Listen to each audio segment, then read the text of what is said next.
Hello all and welcome back to Ibex View. आज के इस वीडियो में हम होम रूल मूवमेंट को जानेंगे डिटेल में कि होम रूल मूवमेंट कैसे स्टार्ट हुआ, क्या क्या उसके फैक्टर्स थे, कौन कौन लोग इन्वॉल्व थे और गवर्नमेंट का रिएक्शन क्या होगा।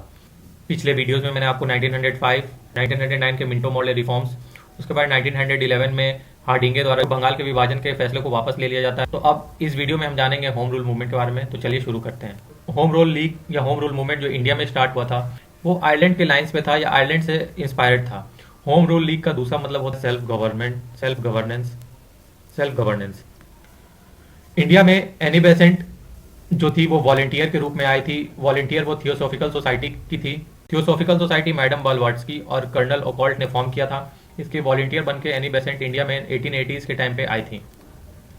जो फैक्टर्स थे होम रूल मूवमेंट स्टार्ट करने के पीछे, आइए उन्हें डिटेल में पढ़ते हैं। उस समय नेशनलिस्ट के ऊपर काफ़ी ज़्यादा प्रेशर था क्योंकि वो ब्रिटिशर्स से अपनी बात मनवा नहीं पा रहे थे। कांग्रेस के दो ग्रुप में बट जाने के बाद कोई भी पॉलिटिकल अचीवमेंट नहीं हो पा रहा था, पॉलिटिकल अचीवमेंट जीरो था, इसलिए नेशनलिस्ट पे प्रेशर बढ़ रहा था। मॉडरेट्स जो थे वो डेविएट कर दिए गए थे by Morley Minto reforms of 1909। 1909 में सेपरेट इलेक्टोरेट इंट्रोड्यूस किया गया था। सेपरेट इलेक्टोरेट जहां 8 सीट को फॉर मुस्लिम रिजर्व किया गया था। इस 8 सीट पे सिर्फ मुस्लिम कैंडिडेट लड़ सकते और इन्हें सिर्फ मुस्लिम वोटर ही वोट कर सकते थे, उनके वोटर्स ही मुस्लिम होंगे। ये था सेपरेट इलेक्टोरेट का कॉन्सेप्ट जो कि 1909 के काउंसिल एक्ट के थ्रू लाया गया। मॉडरेट्स इस चीज़ से डेविएटेड थे। एक्सट्रीमिस्ट को मैंने पिछले वीडियो में बताया था कि उन पे हार्श और रिप्रेसिव एक्शंस के थ्रू उन्हें कर्व कर दिया जाता है। बाल गंगाधर तिलक को मांडले भेज दिया जाता है और अरविंदो घोष और बिपिन चंद्र पाल रिटायरमेंट ले लेते हैं एक्टिव पॉलिटिक्स से और लाला लाजपत राय अब्रॉड चले जाते हैं। इस तरह ब्रिटिशर्स ने एक्सट्रीमिस्ट को तोड़ के रख दिया था। और थर्ड पॉइंट, वर्ल्ड वॉर 1 के समय जो 1914 में स्टार्ट हुआ था उसकी वजह से इंडिया में हाई टैक्स देखा गया था और सभी चीज़ की प्राइसेस बढ़ गई थी कमोडिटीज़ की। तिलक जो थे वो रिलीज होकर के आए थे जून 1914 में और इन्होंने आते ही ब्रिटिशर्स के नर्व्स को पकड़ा और लीडरशिप को फिर से कंटिन्यू करेंगे और ब्रिटिश इंडिया के नर्व्स को तुरंत वो पकड़ लेते हैं। लेकिन वो कांग्रेस में हुए विभाजन को, एक्सट्रीमिस्ट और मॉडरेट्स के हुए विभाजन को वो फिर से एक करने की कोशिश करेंगे, लेकिन 1914 में वो फेल कर जाते हैं। Moderates and extremist fail to unite, ये प्रयास बाल गंगाधर तिलक करते हैं। फिर जब पॉलिटिकल इनएक्टिविटी बढ़ता जाता है और प्रेशर नेशनलिज्म पे बढ़ता रहता है तब तिलक और Annie Besant home rule movement का स्टार्ट करेंगे। वो दोनों अपने लीग को अलग अलग जगह से स्टार्ट करते हैं विद सेम आइडियोलॉजी ताकि कोई फ्रिक्शन ना हो पाए। तो आइए देखते हैं दोनों के होम रूल लीग मूवमेंट को।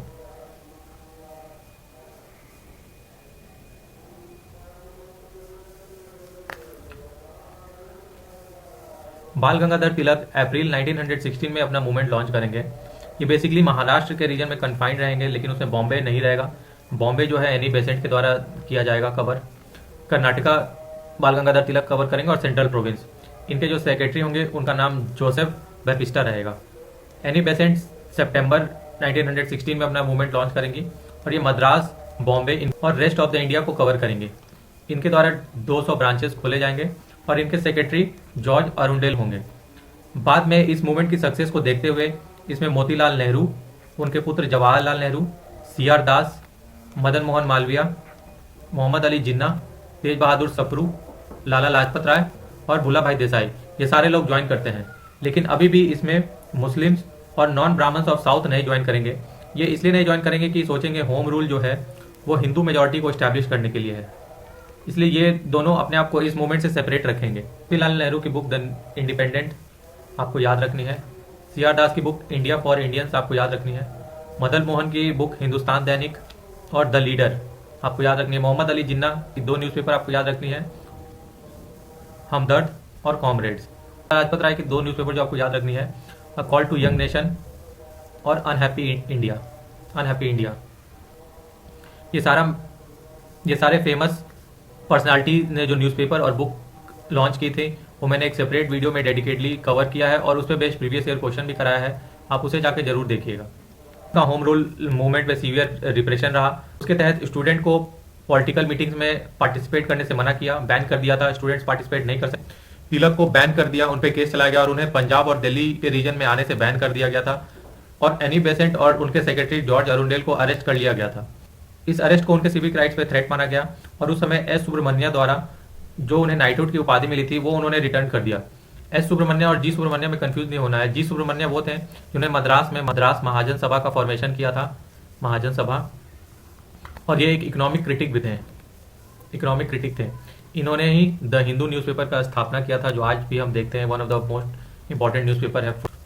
और वाइड स्प्रेड प्रोटेस्ट को देखते हुए उस समय के सेक्रेटरी ऑफ स्टेट जो मॉन्टेग थे वो कहते हैं, Shiva cut his wife into 52 pieces only to discover that he had 52 wives. इनका कहने का मतलब ये था कि जब वो एक एनी बेसेंट को अरेस्ट करते थे तो उससे हजारों एनी बेसेंट और उनके जैसा बन जाती थी। तो इसी फिनोमिनन को एक्सप्लेन उन्होंने इस स्टेटमेंट से किया है। इस टाइप के क्वेश्चन भी बीपीएससी में पूछे जाते हैं। और फाइनली नेक्स्ट ईयर ही 1917 में एनी बेसेंट को रिलीज कर दिया जाता है। इसके बाद देखते हैं Lucknow session. Lucknow session historical point of view से बहुत इंपॉर्टेंट है। लखनऊ सेशन की प्रेसिडेंसी AC मजूमदार ने की थी। प्रेसिडेंट आपको याद रखना है। इस लखनऊ सेशन के पीछे दो लोगों का बहुत हार्डवर्क था, पहला तिलक और दूसरा जिन्ना। लखनऊ सेशन में दो पॉइंट्स आपको याद रखना है जो दो बातों के लिए फेमस है। पहला कि मॉडरेट्स और एक्सट्रीमिस्ट रीयूनाइट हो गए थे। उनका रीयूनाइट होने के पीछे कारण था पॉलिटिकल इनएक्टिविटी। जब से 1907 में सूरत का स्प्लिट हुआ था उसके बाद कोई भी पॉलिटिकल अचीवमेंट नहीं हो पाया था और नेशनलिस्ट प्रेशर में होंगे अपनी बात और अपनी मांगों को ब्रिटिशर से मंगवाने के लिए। तो ये सारा सिनेरियो था। इसी वजह से दोनों विंग ने फील किया कि उन्हें यूनाइट होना जरूरी है। नेक्स्ट कांग्रेस और मुस्लिम लीग भी यूनाइट हो जाती है और गवर्नमेंट के सामने अपना कॉमन डिमांड को रखती है। मुस्लिम लीग का यूनाइट होने के पीछे कुछ कारण है, आइए जान लेते हैं। मुस्लिम लीग जो 1906 में फॉर्म की थी by the Nawab of Dhaka Aga Khan और मोहसिन उल मुल्क, ये दोनों ने मिलकर इसकी फॉर्मेशन की थी 1906 के अंदर। ये अभी तक तो ब्रिटिशर्स के साथ थे लेकिन अब ये कांग्रेस के साथ इसलिए आते हैं, उसके पीछे कुछ कारण है, आइए देखते हैं। पहला, अब एजुकेटेड मुस्लिम जो थे वो बोल्डर नेशनलिस्ट बनते जा रहे थे। अबुल कलाम आजाद का राइटिंग द हिलाल में और कॉमरेड के थ्रू जिन्ना ने उस समय के एजुकेटेड मुस्लिम को कन्विंस किया था।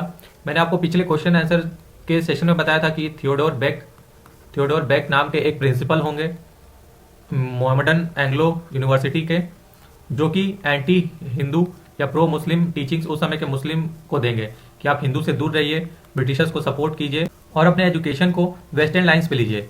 ये सारी बातें थियोडोर बेक कहते हैं। लेकिन इस समय जिन्ना और अबुल कलाम आजाद के राइटिंग्स की वजह से जो अलीगढ़ स्कूल ऑफ लर्निंग था उससे वो दूर जा रहे थे और बोल्डर नेशनलिस्ट बन रहे थे।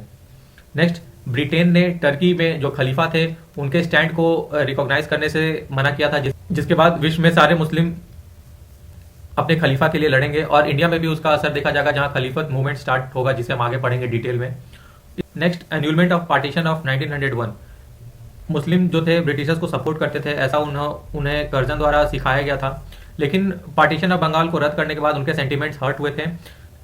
कैपिटल उस समय बंगाल से दिल्ली शिफ्ट किया गया था, भी मुस्लिम्स को सेटिस्फाई नहीं करती है और वो ब्रिटिश से काफी ज्यादा नाराज होते हैं और इस कारण भी वो कांग्रेस के साथ आते हैं।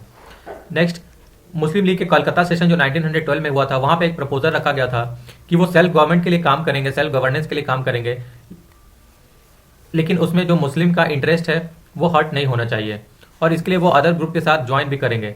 तो ये उनका प्रपोजल था 1912 का। इसके कारण भी मुस्लिम लीग कांग्रेस के साथ आते हैं। लखनऊ पैक्ट 1916 जो इसी लखनऊ सेशन में होता है, ये इसलिए फेमस है क्योंकि इसमें कांग्रेस पहली बार मुस्लिम लीग के स्टैंड को ऑन सेपरेट इलेक्टोरेट के स्टैंड को एक्सेप्ट करती है और इसी से इंडियन पॉलिटिक्स में कम्युनलिज्म की स्टार्ट होती है। इसके बाद इस चेंजिंग एटमॉस्फेयर को देखते हुए गवर्नमेंट भी अपना स्ट्रैटेजी चेंज करती है और उस समय के सेक्रेटरी ऑफ स्टेट मॉन्टेग जो है एक स्टेटमेंट देते हैं 1917 में, जिसे मॉन्टेग स्टेटमेंट कहा जाता है। वो कहते हैं कि British policy in India is gradually development of self governing institution. वो ये कहते हैं कि ब्रिटिश की पॉलिसी भी यही है कि वो सेल्फ गवर्निंग इंस्टीट्यूशन का डेवलपमेंट करे इंडिया के अंदर, ताकि लोग सेल्फ गवर्नमेंट की तरफ बढ़ सकें। इंडियंस का इस पे ऑब्जेक्शन होगा मॉन्टेग के स्टेटमेंट पे। पहला ऑब्जेक्शन ये होगा कि इसमें कोई टाइम फ्रेम नहीं है। उन्होंने कोई साल नहीं बताया था कि 1 साल, 2 साल या 10 साल में सेल्फ गवर्नमेंट को इंट्रोड्यूस किया जाएगा इंडिया में। और नेक्स्ट, जो गवर्नमेंट सेल्फ गवर्नमेंट का मॉडल लाएगी उसमें गवर्नमेंट अलोन डिसाइड करेगी कि नेचर क्या होना चाहिए ऑफ रिस्पॉन्सिबल गवर्नमेंट। उसमें इंडियंस को कंसल्ट नहीं किया गया।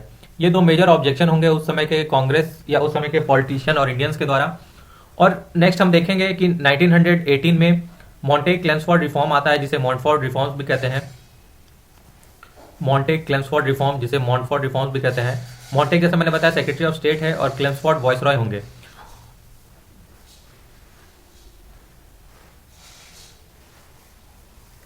तो इसे हम पढ़ेंगे अगले वीडियो में। ये वीडियो बहुत लंबा हो रहा है, तो मिलते हैं अगले वीडियो में। तब तक के लिए थैंक यू।